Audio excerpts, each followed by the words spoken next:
What's going on, guys? Welcome back to WrestleRant Ranks, where I, Graham G.S. and Matthews, on Mondays do tier lists and rankings. And today we're going to be doing a tier list of John Cena's rivals coming off his Backlash main event with Randy Orton this past weekend, which actually was a match I very much enjoyed. Maybe at some point we could do a tier list of every John Cena versus Randy Orton match and attempt to rank them here on the show. That would be a while. That would take a while. It would be an arduous task, so we'll wait on that for a little bit later on. But today instead, I thought it would only be fitting to do a tier list of John Cena's rivals from the best to the worst. And all of the ones that were included here in this list, shout out to Crossbody Podcast for putting this together on tierlistmaker.com. I'll include the link, as I always do, in the description box if you want to fill out this tier list yourself. I believe someone also recommended this idea. I thought it was on last week's video. I tried to go back and find the comment. It wasn't there, so I'm not sure who had recommended this idea to me. Maybe it was a different idea, but my mind interpreted it as John Cena's rivals. I forgot who it was. I forgot when it was or where it was. Someone recommended John Cena's rivals for a tier list, and I thought it was a great idea, and here we are here today. Only timely, coming off that Randy Orton match this past weekend. If you have an idea here for WrestleRant Ranks, be sure to let me know and I'll consider it for a future installment. And I do also want to mention, as we go along here through the video, be sure to like the video, subscribe, and consider signing up for a WrestleRant All Access Pass. $5 a month gets you members-only live streams, shout-outs at the beginning and end of every single live stream that we do here on the channel. You get exclusive ad-free access and early access to certain videos here on the channel, sometimes including WrestleRant Ranks, among many other perks. If you're considering signing up or you're interested in signing up, you can do so by hitting the join button at the top of this video or in the description box for more information. All right, let's get going here, guys. John Cena's best and worst rivals. It says John Cena's best rivals, but it will also include his worst rivals because you got to put someone in the fucking F category. So we'll just go through the list as it stands right here, starting with AJ Styles. And in my personal opinion, and maybe I'm biased, I think John Cena and AJ Styles had some of their best matches together in WWE. That includes AJ as well. Some of AJ's best WWE matches, if not his best WWE match, was with John Cena at SummerSlam. They had a great match at Money in the Bank, albeit ending in interference from the OC, Gallows and Anderson. But that was also a very good match. For the first time ever encounter, a lot of people forget about that match. That was a very good match in its own right. The rematch at SummerSlam, won by Styles, clean by pinfall, was an incredible encounter. And then the third match, the Royal Rumble in 2017, was also outstanding. And for a lot of people, one of the greatest championship Rumble matches of all time. We talked about that here on WrestleRant Ranks a few months back when we did like the greatest championship matches of the Rumble and we ranked them and whatever. So anyway, they've had a few TV matches since then, but by and large, I remember that trilogy and it was incredible. So again, this doesn't include, I believe, maybe it will. I'm looking at the list here, and this might include all of his most prominent rivals that people think of. I was thinking, oh, Kevin Owens isn't on here, but he is. So for AJ Styles, I'm going S. We're starting out strong here. AJ Styles really brought the best out of John Cena, and it wasn't even at a point where John Cena was in his physical prime either. I mean, this was coming off the U.S. Open, which was an incredible run for Cena back in 2015, but this was probably the last truly great Cena feud that we got, specifically in the ring, from 2016 to 2017. And it really also cemented Styles as a star as well. They weren't only just great John Cena matches. Those matches really put Styles on the map as a main eventer in the WWE, specifically on SmackDown, winning the WWE Championship soon after beating Cena at SummerSlam 2016. So AJ for me is S tier. Then we get to the timely one here, as I mentioned earlier, Randy Orton, who I thought he had actually a very fun match with a Backlash. Maybe I'm in the minority, but for all the overbooking nonsense, the interference, the referee bumps, that match of Backlash, I actually really liked. I thought for what it was going to be, considering Cena is very much washed in the ring at this point, I thought they had as good of a match as they possibly could have. I very much enjoyed that match of Backlash. The issue is a wide majority of their matches, and they've had a lot of fucking matches over the last 20, 25 years, a lot of them don't really stand out as special. Now, I do think the Iron Man match was excellent. I think the I Quit match was good. Honestly, there are a series of matches, I mean, not every match in '09, but they had a handful of matches in 2009, specifically on pay-per-view, like fucking 4 straight pay-per-view matches over the WWE title, trading wins each time. And those matches, to me, got progressively better. I thought their Hell in a Cell match was good that year. They had another Hell in a Cell match in 2014 I thought was really good. But like the matches in 07, 08, I don't really remember as being instant classics. They had more matches in 2013, 2014. Those all bored me to tears personally. I was like, really? We're fucking revisiting this rivalry when we really don't need to? But anyway, with Orton, I think people, like we're talking, we can't even just say in-ring rivals. It just says best rivals.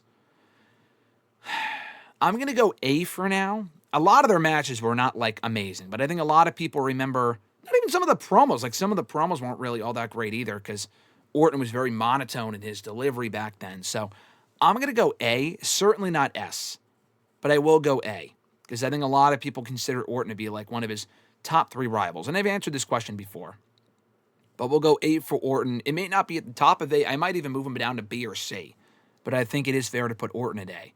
And you can't even say, oh, it's because he didn't grow up on those matches. I actually fucking did.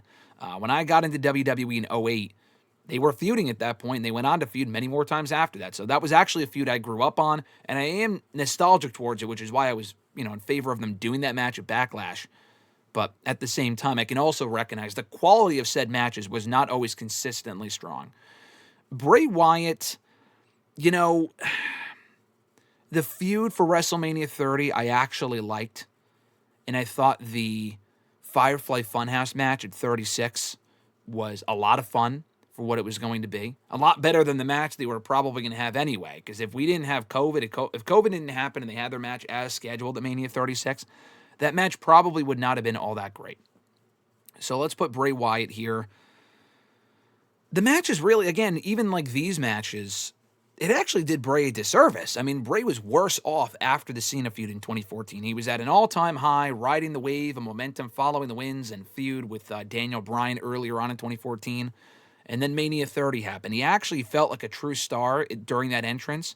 And then it was like from that match forward, which they actually acknowledged in storyline years later, like I said, during the Firefly Funhouse build 6 years later, that was the turning point for Bray Wyatt. Now, he did go on to win world championships and be very successful in WWE, but he was never quite the same after Mania 30, specifically with that cult character. He obviously reinvented himself, and that was through no help of WWE, who tried to squash it at every attempt, at every turn. But for Bray, we'll go C.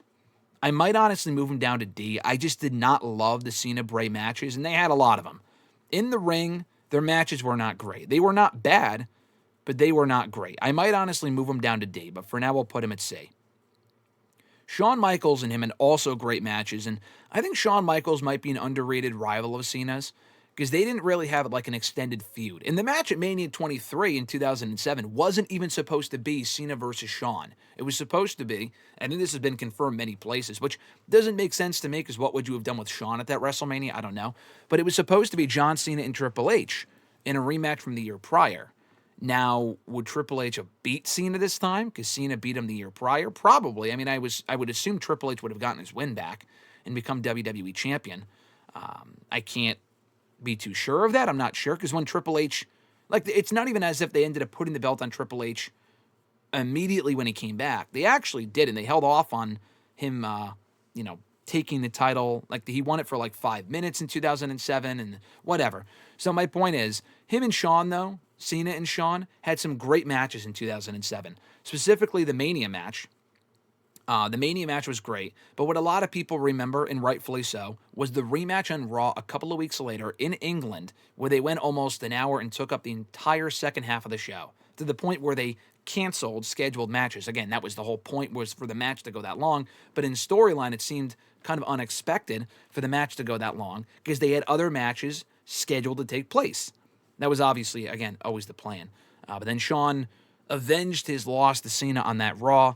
And they had a few more matches after that, I think, on Raw.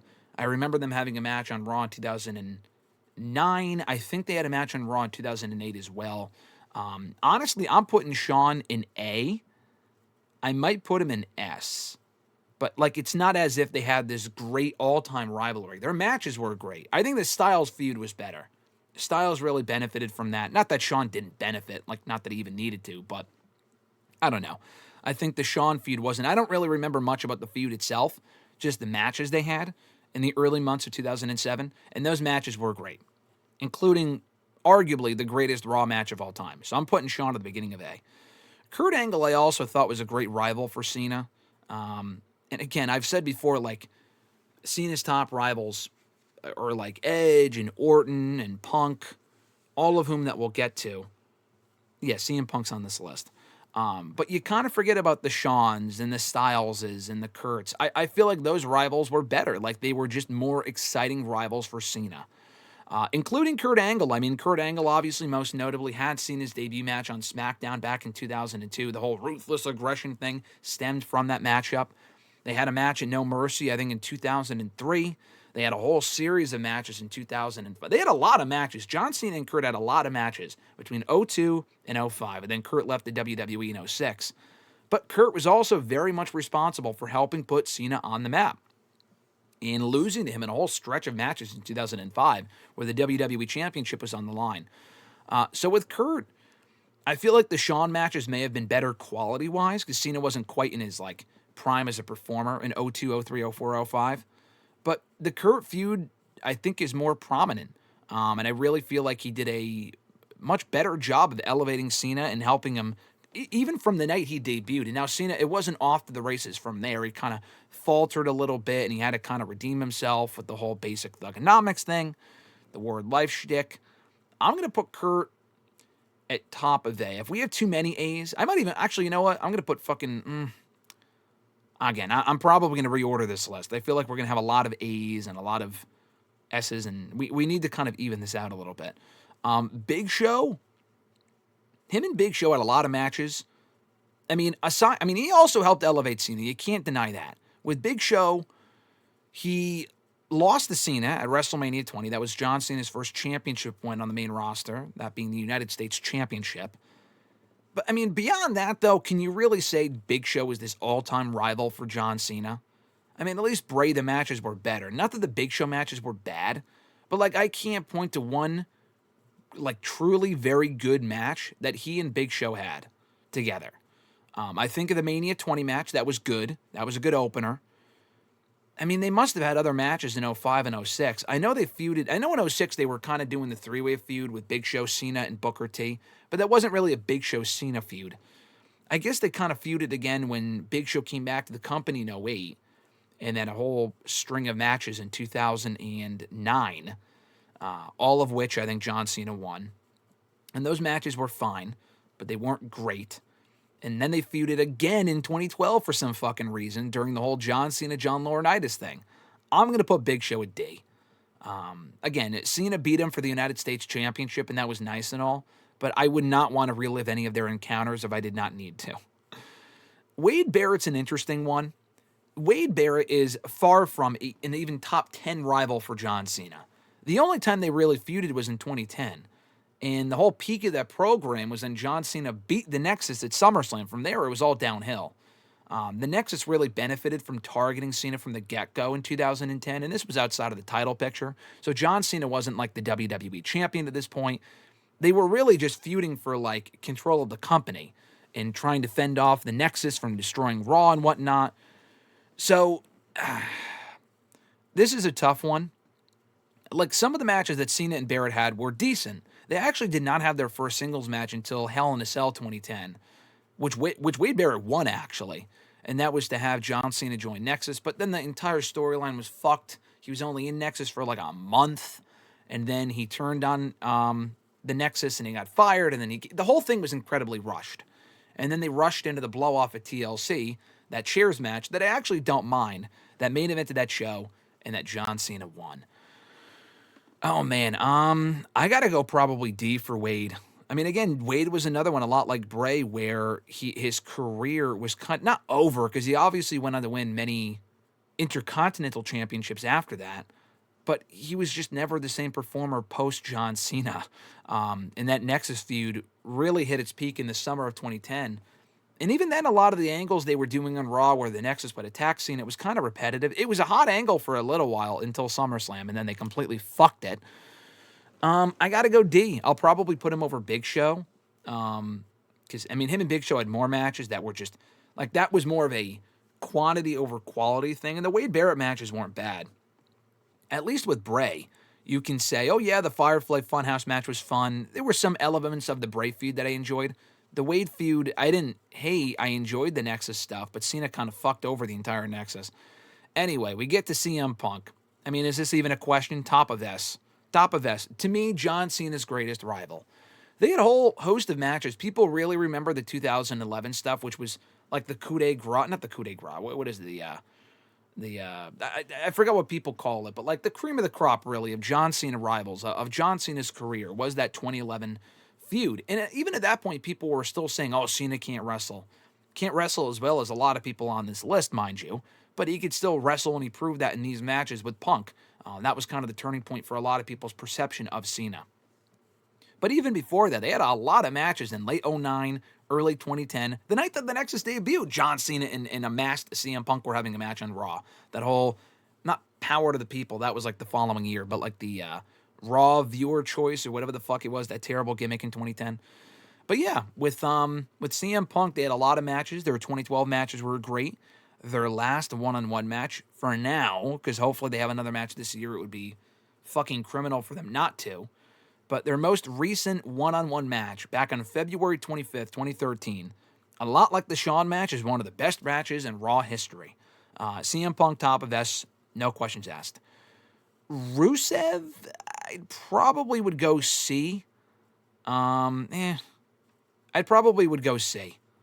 I'll go below Bray, because again, the Rusev matches are not ones that I would revisit. Their Mania match was fine. They had, again, four consecutive pay-per-view matches.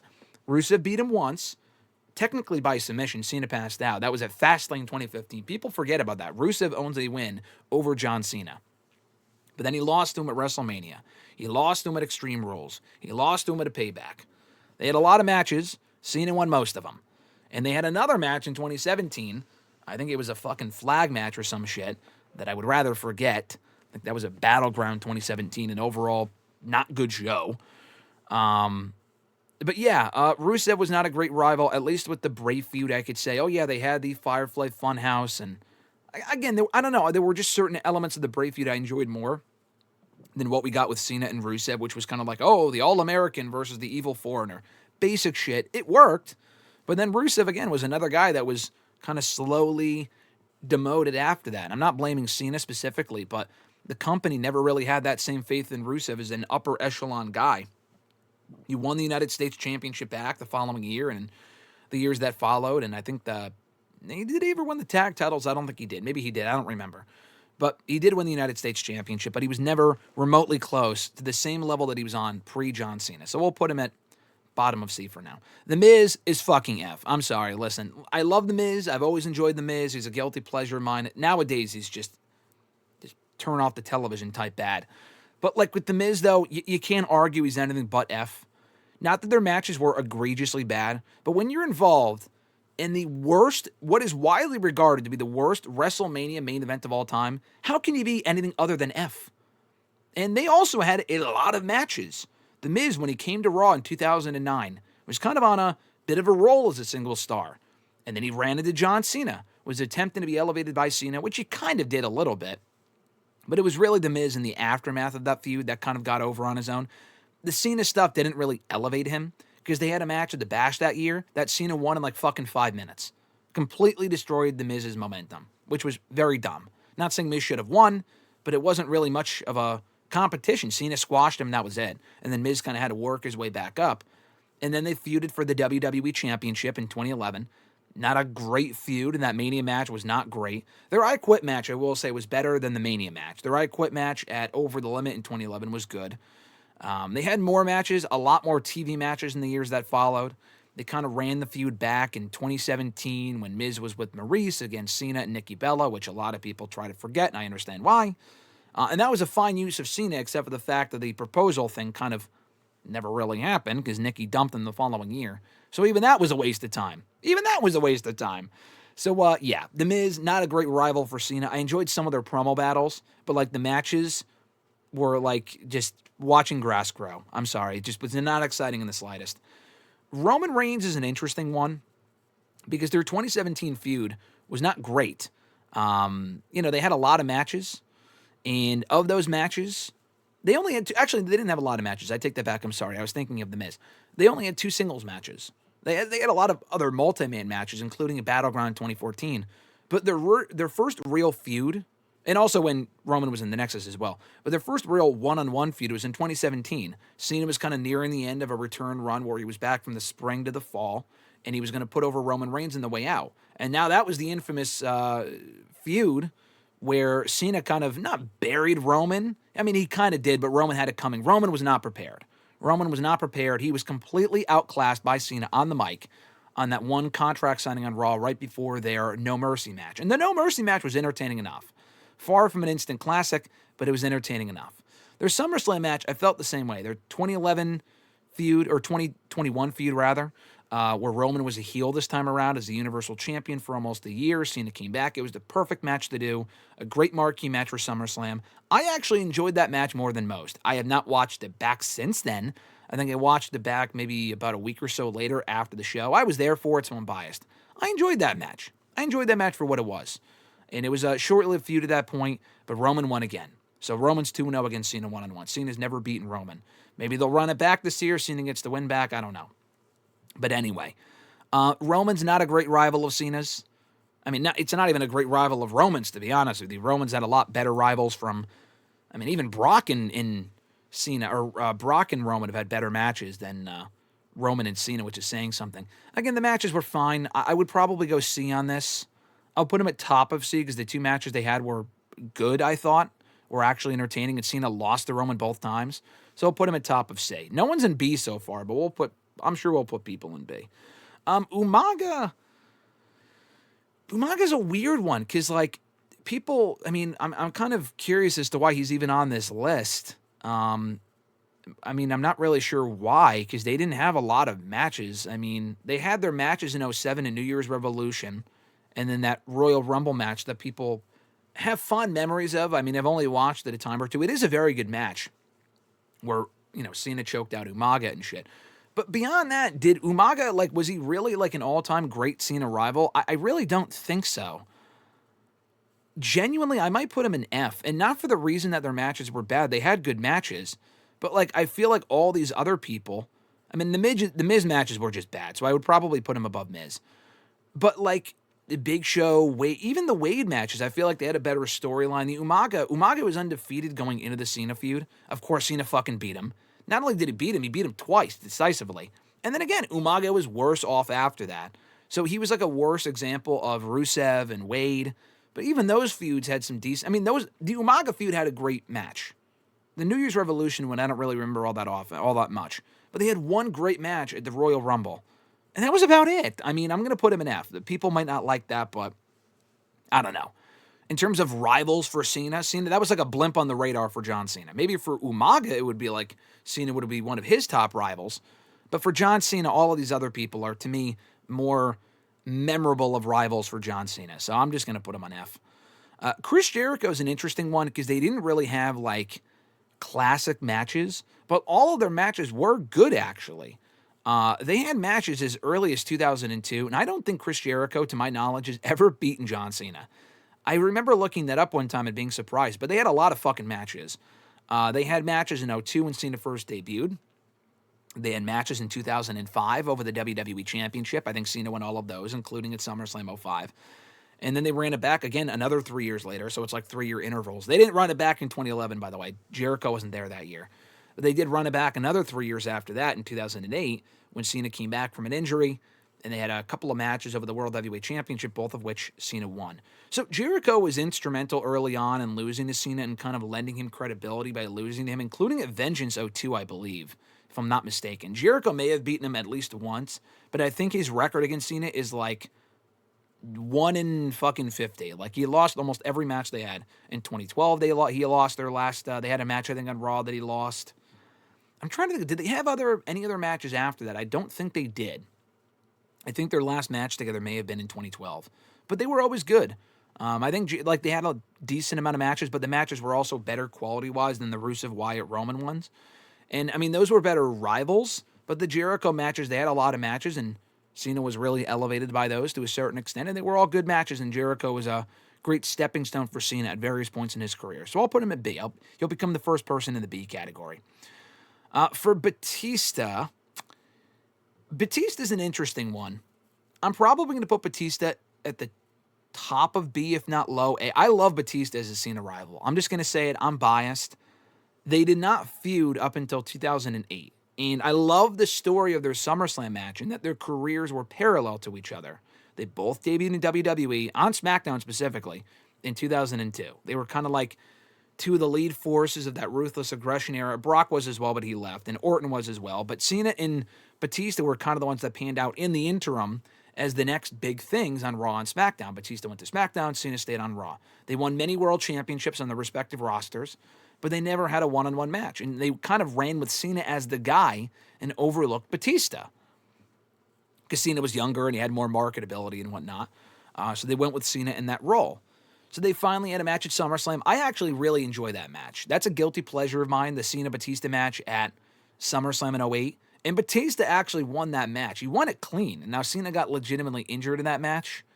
And I enjoyed that match a lot. And then they ran it back in 2010. Now, if that was just it, I probably wouldn't put him at the top of B. But they didn't, I guess it was kind of the same thing as Styles, where they didn't feud for a long time. But every time they did have a match, it was good. I actually enjoyed their Mania 26 match. I just recently rewatched that here on the channel a few months ago. Check that out. Cheap plug. They had a rematch with the fucking duct tape at Extreme Rules. Duct tape? Are you serious? Duct tape? Where Cena beat him with duct tape and wrapped Batista's legs around the ring post. And then that final I Quit match, also at Over the Limit, a lot like a year later with Cena and Miz, where Cena beat him again. And that was Batista's swan song. I thought it was cool that, in 2005, Batista was put over on 3 consecutive pay-per-views by Triple H. And then he kind of did the honor for Cena on the way out by putting him over for 3 consecutive pay-per-views 5 years later before he left the company. I thought it was really cool. Now, Cena didn't really need to be put over at that point because he was a top star, established star, multi-time WWE champion. But still, I enjoyed the matches and I enjoyed the feud. That was where the whole, Hollywood Batista kind of started with the, well, you're busy kissing babies and hugging fat girls. I'll be in the gym at WrestleMania. I'll be in the gym training for our match at WrestleMania. I'm going to put Batista top of B. I like their feud. They had much more of a feud than Jericho. Orton's more prolific of a rival for John Cena. But I enjoyed the Cena-Batista stuff. Kevin Owens, to me, he's another one where it's like either top of B, bottom of A. I'll probably go top of B, because unlike Styles, the Styles matches were better. The Owens matches were great.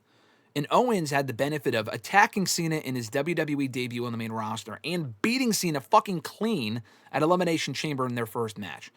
That was unprecedented. That was crazy. Because Cena did not lose clean all that often to that point, up to that point. And it was a great match to boot. Now, their subsequent rematches, the feud itself was very good. But Owens kind of fell into the same category as so many others, where he actually did end up winning a world championship after this, unlike Umaga and Rusev and some of these other people.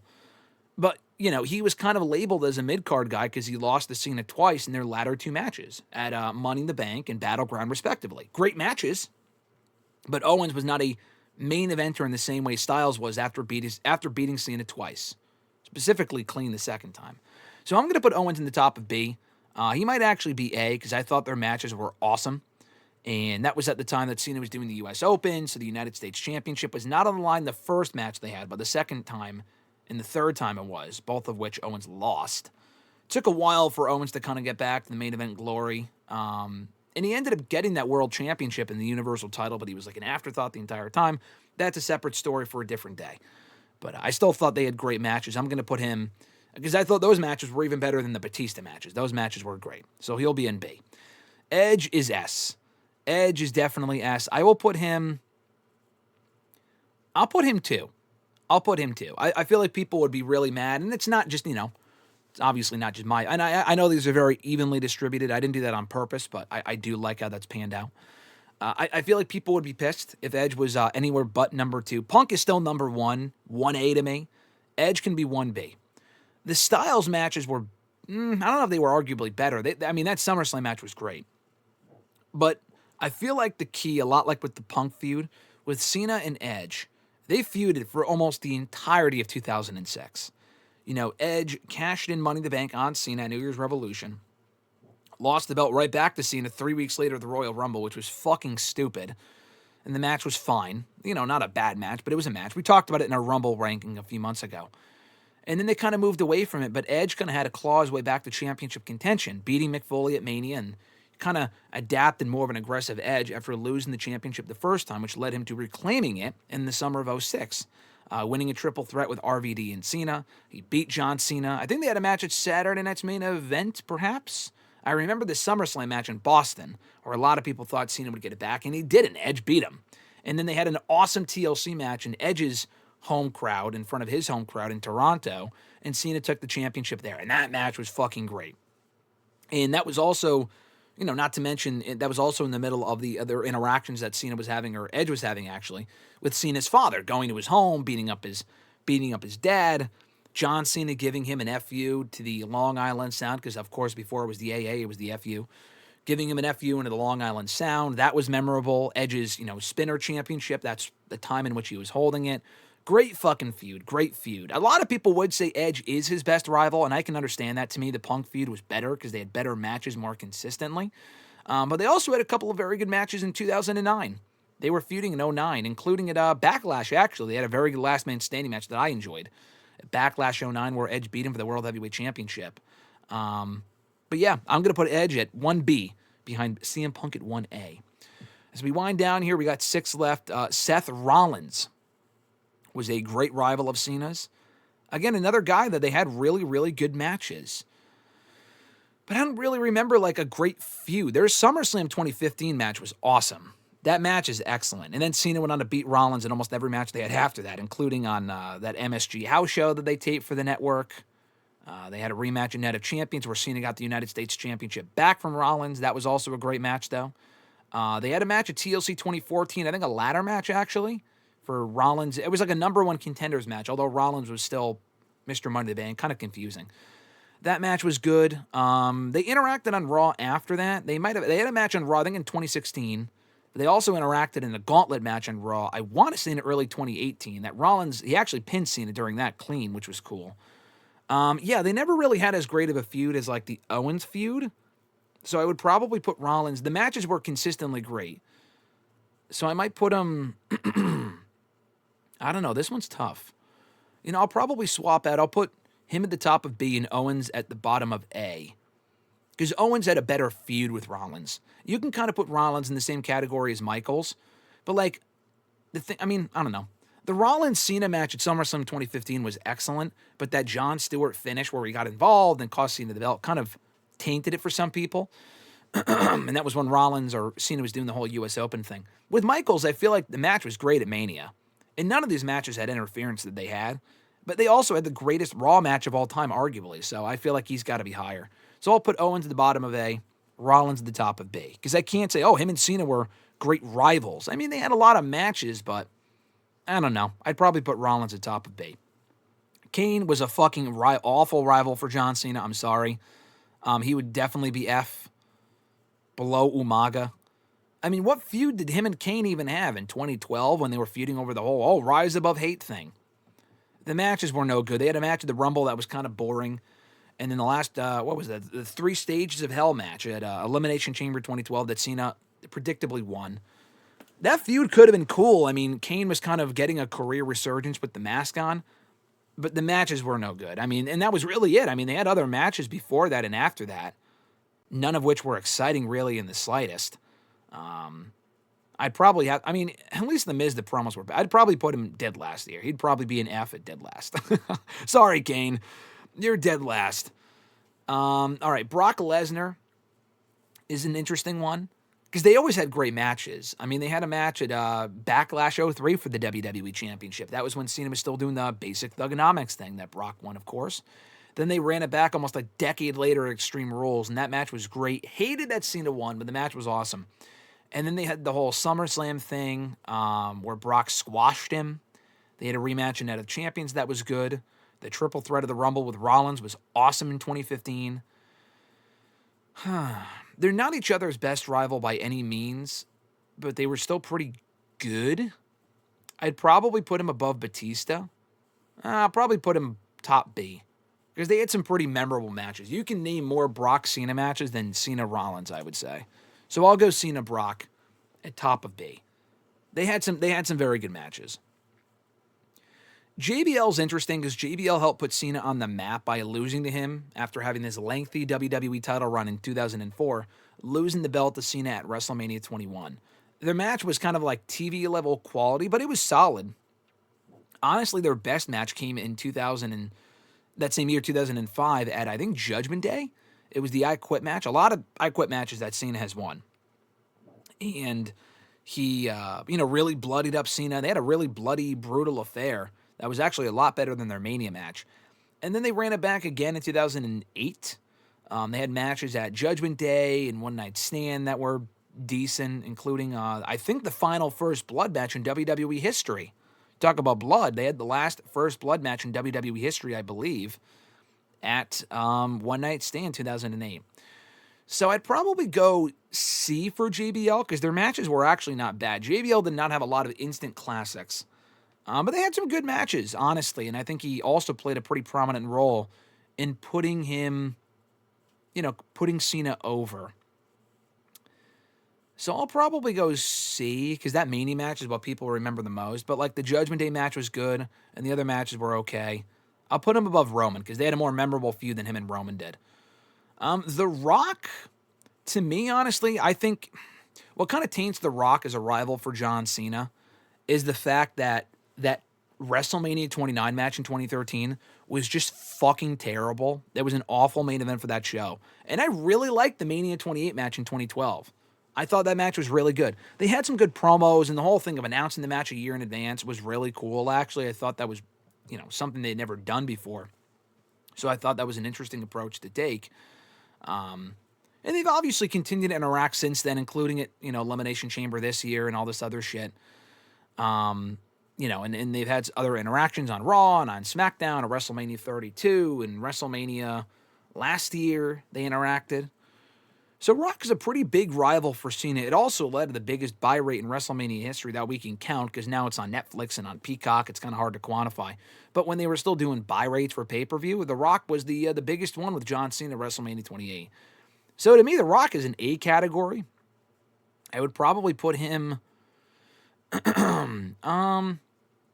I would probably put him below Randy. Randy's just a prolific rival for Cena. Like, they just had so many matches. I'd probably put him below Randy, but above Kevin Owens, because they had a lot of big matches, did Rock and Cena. And that first match kind of, to me, lived up to the hype. And The Rock won clean, which was cool, before he lost to Cena the following year, and no one gave a shit, and it was predictable as fuck. And then finally here, and again, these are all subject to change, and we'll run down the list one more time before we finish up here in a moment. Last but not least, Triple H. This is an interesting one, because I didn't really love the John Cena Triple H matches overall. I think they had better chemistry so between Cena, Orton, and Triple H, they had what felt like a million matches between 2004, 05 through like 08, 09. Those three with each other, including triple threats and multi-man, singles matches, whatever. The best chemistry of those three might have been Cena and Triple H, actually.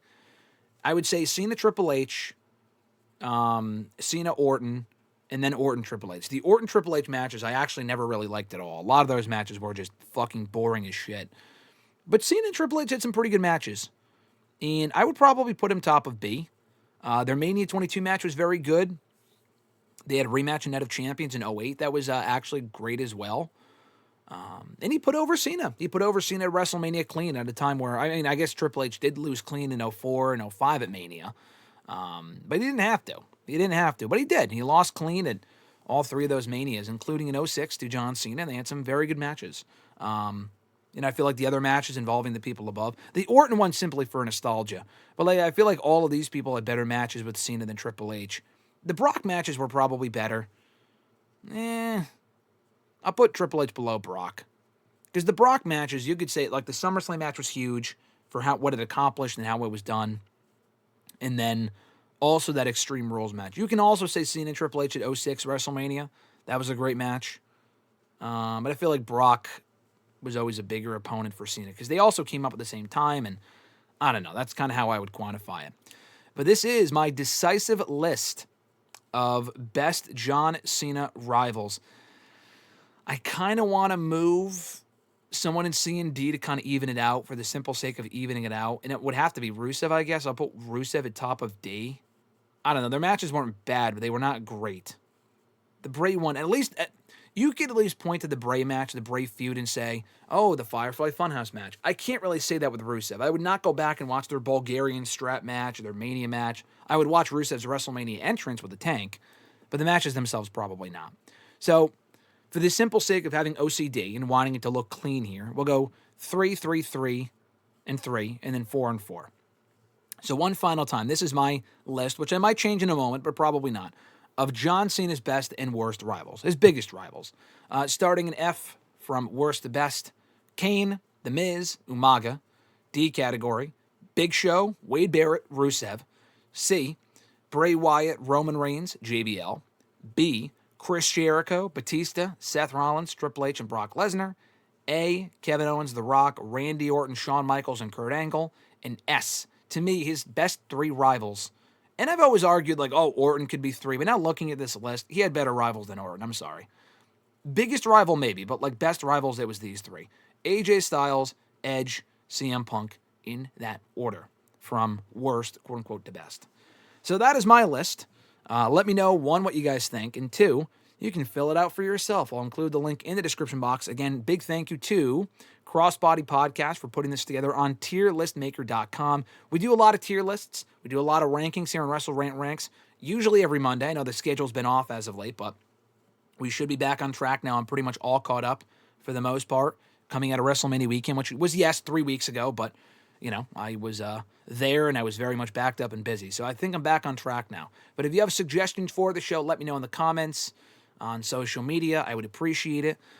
Be sure to like this video, subscribe, be sure to hit the bell button to be notified every single time new content goes up and every single time we go live here on the channel. Speaking of which, like I said at the beginning of the video, if you want to consider signing up for a WrestleRant All Access Pass, you get early and ad-free access to certain videos, shout-outs at the beginning and end of every single live stream that we do here on the channel, Discord access eventually, badges, and stuff like that in the live chat, badges and emojis in the live chats for the live videos that we do. Members-only live streams once in a while, usually once a month. We just did one, rewatching Cody Rhodes and AJ Styles from Backlash 2004 last Friday here on the channel, and so much more.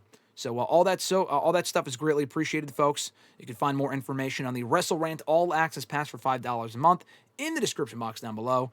And that's about it. Have an awesome rest of your week, folks. Thank you very much again for tuning in today's show. I'm Graham G. Matthews, and I'll catch your ass down the road.